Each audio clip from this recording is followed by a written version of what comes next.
Buenas noches, profesora. Soy Jorge Alonso García Valderrama y en el siguiente video estaré respondiendo un par de preguntas de la práctica calificada número 2.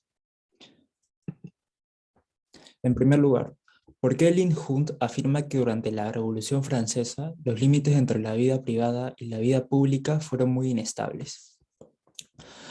Lin Hunt afirma que esta inestabilidad se dio debido a la invasión de las esferas de la vida cotidiana, consideradas normalmente privadas, por parte del espíritu público.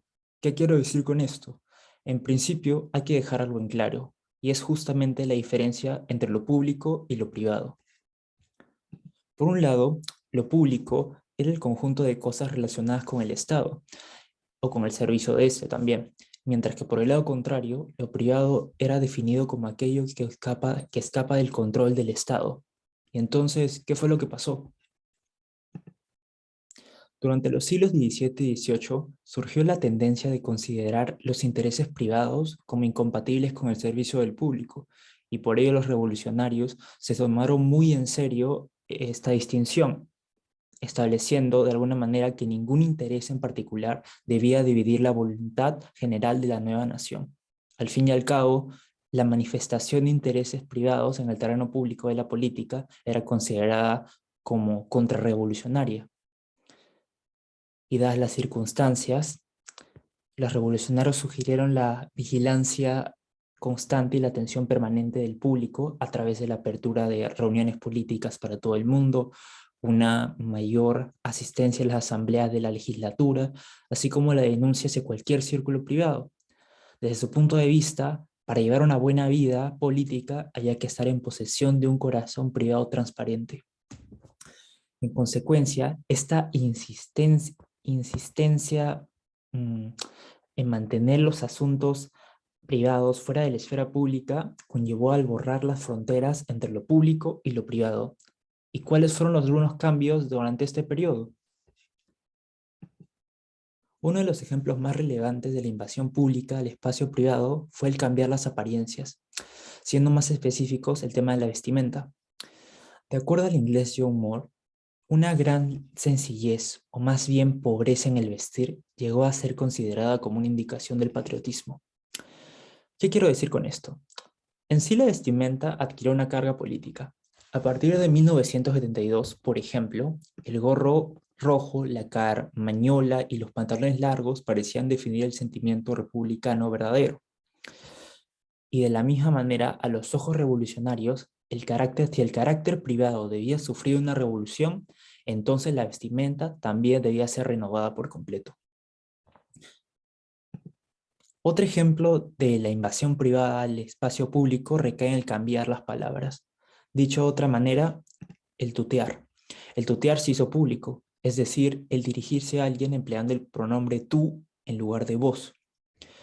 Y bueno, lo que pasó con esto fue que en ese entonces el tuteo representaba una amenaza contra las normas habituales por las que se regían los discursos públicos. Digamos que era como una cuestión de mera formalidad. No obstante, la razón por la cual se apoyaba esta acción era que esta costumbre conduciría a que hubiera menos orgullo, más familiaridad aparente, más inclinación hacia la fraternidad y como consecuencia, más igualdad. Pasemos a la segunda pregunta, que tiene que ver con qué razones económicas y políticas facilitan la comprensión del imperialismo entre 1880 y 1914.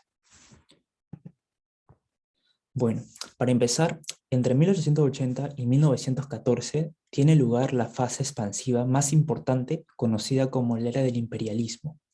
El término imperialismo hace referencia a aquel proceso de conquistas coloniales por parte de las potencias occidentales, es decir, por parte de Europa.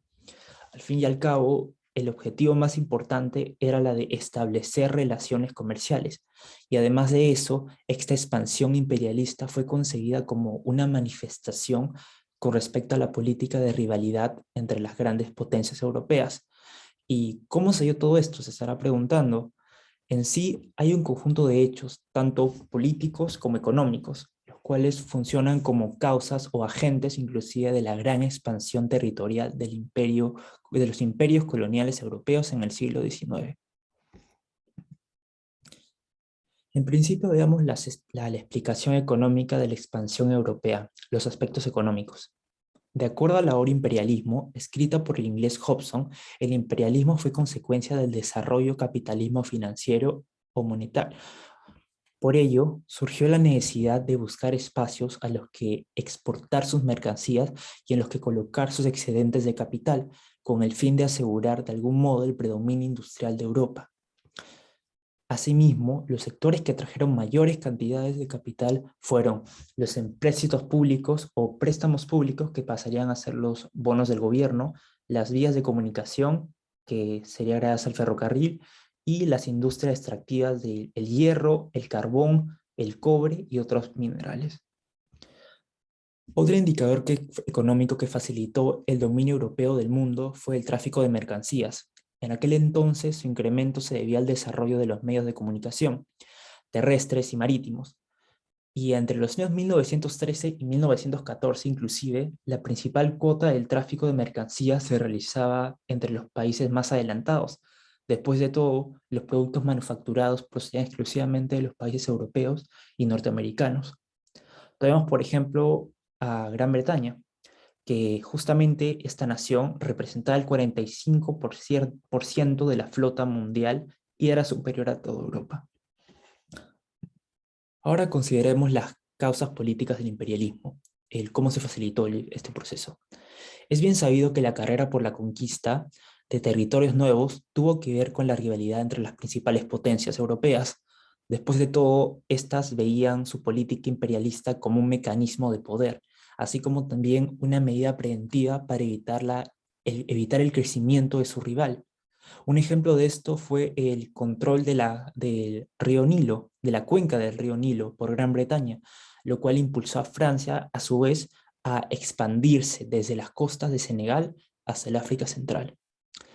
Adicionalmente, un factor político importante fue la acción imperialista de someter pueblos y culturas a pautas europeas, por el solo considerarse superiores. Esa idea de que el hombre blanco era mejor que todos era una idea muy corriente en esa época. En palabras del político francés Jules Ferry, el deber de las razas europeas, de las razas superiores, mejor dicho, es civilizar a las razas inferiores. Como resultado de esto patriotismo occidental, el desarrollo posterior de la administración colonial se benefició bastante. Y por último, pero no menos importante, está la protección. Quiero decir mejor la presión de las ciudades de colonos europeos para ampliar los territorios y de esta manera garantizar una mejor seguridad de fronteras y al mismo tiempo una mejor relación con los gobiernos metropolitanos. Un ejemplo de esto puede ser, por ejemplo, la expansión francesa sobre la región africana Magreb, como medida de protección de Argelia. Para concluir con esta presentación, quisiera hacer hincapié en cómo el imperialismo ha afectado el mundo actual. Después de todo, la era del imperialismo se caracterizó por un sistema de dominación en la cual se ensalzaba los valores del hombre blanco, y actualmente este pensamiento es causa del racismo, de la discriminación racial, uno de los problemas que lamentablemente continúan perdonando en la actualidad. Y bueno, en lo personal, el estudiar, el analizar nuestra historia, la historia de la humanidad, en verdad es bastante importante porque nos permite, o al menos a mí me permite ser consciente de todos los errores que la humanidad ha cometido y de alguna manera aprender de ellos para no volver a cometerlos en el futuro. Y creo que eso también es una de las pautas de lo más importante de estudiar historia, nuestra historia, y de alguna manera salvar nuestro futuro. Así que nada, gracias.